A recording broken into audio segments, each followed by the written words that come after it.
இப்போ நம்ம இது கூட கொஞ்சம் ஆரிகானோ சில்லி ஃப்ளேக்ஸ் மிக்ஸை போட்டுக்கிறேன்.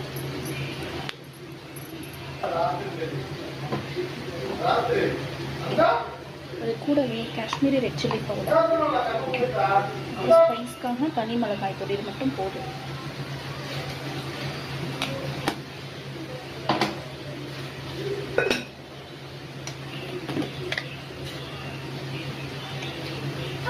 உங்கள் ஸ்பைஸ் லெவலுக்கு தகுந்த மாதிரி அட்ஜஸ்ட் பண்ணிக்கோங்க.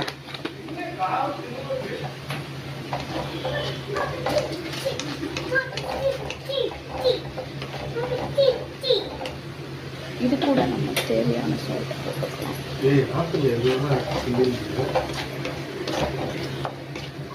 ஓகே, மசாலா நல்லா ட்ரை ஆயிடுச்சு. இது கூட நான் பாஸ்தா ஆட் பண்ணிக்கிறேன்.